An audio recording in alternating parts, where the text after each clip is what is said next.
Congresswoman Jia Pao, thank you so much for speaking with Voice of America. Thank you so much. I'm delighted to be here. You were part of a high-level congressional delegation led by Minority Leader Nancy Pelosi to Belgium, Germany, Dharamsala, India, and Nepal. In Dharamsala, India, you met with the Dalai Lama. What was the meeting like? It was an amazing meeting. I have been a big admirer of His Holiness, the Dalai Lama, for a long time. He's a good friend of the United States, a good friend of Nancy Pelosi. And so our trip really was to spend some time with him strategizing and thinking about how we make sure that we preserve the Tibetans' ability and right to practice their culture and their religion, and ultimately to return home and take, as he calls it, the middle path, not necessarily separating away, but being able to live autonomously and practice all of the parts of their lives that have been so important. You were born in India and you came to the United States when you were 16 years old, and this was the first time you went back to India as the U.S. congressional member. What did that mean to you? It was very moving, to go back as the first Indian American woman ever elected to the House of Representatives to a country that I actually was a citizen of India for longer than I've been a citizen of the United States, because it took me almost 18 years to get my citizenship. So even though I've been here since I was 16, I only became a citizen in 2000. So to now go back and be able to really be in a position where I can help to improve the relationships between the United States and India, and certainly not just India, but all of Asia. I've lived most of my life all over Asia, in Indonesia, Singapore. I've worked in Thailand. I've worked all over the Asia-Pacific region, is a wonderful thing. And so I'm looking forward to being able to really focus some attention on our relationships with the Asia-Pacific region. But India in particular, obviously, very emotional for me. I did meet with the Prime Minister there. We went to Bombay, where my son was born, met with the American businesses there in the Chamber of Commerce.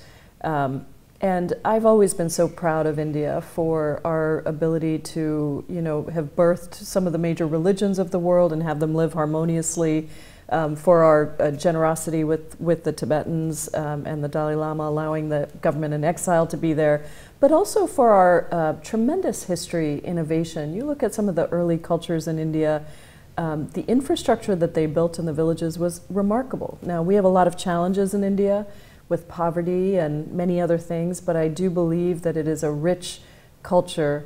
And we have many countries that have that in the Asia-Pacific region. So it was wonderful to be back. You have been a champion for immigration reform and protecting civil liberties in the United States since 2000.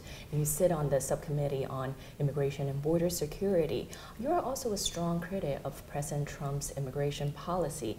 Can you share us why you think that President Trump's immigration policy is not beneficial for the United States, and what kind of immigration reform would you like to see? Yeah, there's, as you mentioned, I ended up starting the largest, what is now the largest immigrant advocacy organization in Washington State, one of the largest in the country, and was very proud to work on the 2013 immigration bill that passed the U.S. Senate with 67 bipartisan votes. It's hard to remember that it was not that long ago that we had that kind of incredibly strong bipartisan support for reforming our broken immigration system. And I think that it's unfortunate that this president and this administration has been sort of whipping up anger and tensions against immigrants, because when you think about it, just on a sort of a values level, the United States is a country that was built by immigrants, willing and unwilling. Unless you were Native American, your ancestors came from somewhere else in the world.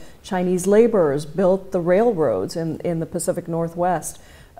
We've had so much value from immigrants who have helped to build this country, and we are all a nation of immigrants. It's a part of who we are as Americans. But even economically, if you look at the fact that our immigration system has not been reformed in decades, so there's been no comprehensive fixes that adjust for the needs of our economies, the needs of our families, the needs of this country. And that has been because this anti-immigrant sentiment is easy to whip up sometimes. But even now, in a bipartisan way, economists agree that if we were to pass immigration reform, comprehensive immigration reform, we would bring $1.5 trillion into our economy. Even now, economists on both sides of the aisle agree that if we were to pursue the harsh immigration policies of the Trump administration, from the Muslim ban to mass deportation to the criminalization of undocumented immigrants, the American economy would suffer tremendously. And this was testimony that was presented to us on the Budget Committee, where I'm the vice-ranking member of the Budget Committee.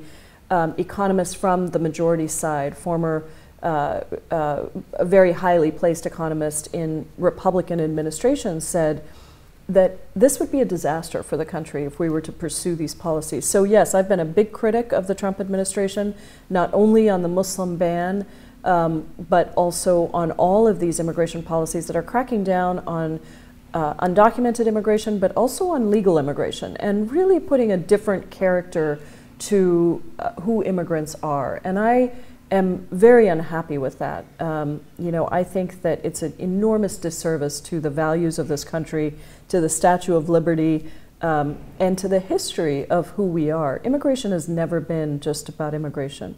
It's always been about who we are as a country and what we're willing to stand up for. So I'm going to continue to fight and be a champion for pro-immigrant policies that help our economy, that preserve family unity, and really assist our communities in continuing to grow. How do you evaluate President Trump's foreign policy, especially his relationship, how he handles relationship with China? I don't know what his foreign policy is. It is different from day to day. In fact, one of the criticisms and one of the fears from around the world, every country that we went to, is people are trying to figure out, what is this president's foreign policy? He has no set policy. One day he's critical of a country, whether it's China or some other country. The next day he's the best friend. It seems to depend on whether the Trump organization gets what it wants. And certainly China just granted a number of trademarks to the Trump organization that had not been granted for quite some time. And we do worry that Trump's foreign policy is driven by his own personal financial interests rather than the interests of global peace and security or the American people.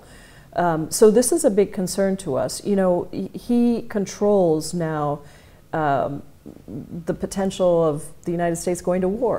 What's his position on trade? I don't think any of us know. During the campaign, he was anti-trade agreement, but now he's saying, well, we're going to negotiate the trade agreements, but we're going to do it by ourselves. There's no process there.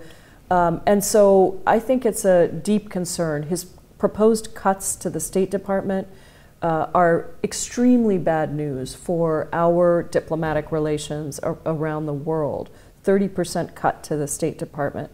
So I think we've got a lot of questions about this president's foreign policy. He doesn't have one. That's the first thing I would say. But the second thing is he is really undermining the United States' global leadership role. And you see it with the way that different countries are responding, including our European allies. What would you like to say to Voice of America's global audience who would like to come to the United States to pursue the American dream? I would say just remember that we are a country that has been built on that American dream, that we've always welcomed people from all over the world, that we pride ourselves on being a leader in understanding that our role in the United States is to uplift and preserve diplomatic relationships around the world. And we hope this is a blip in our long history of being that global leader.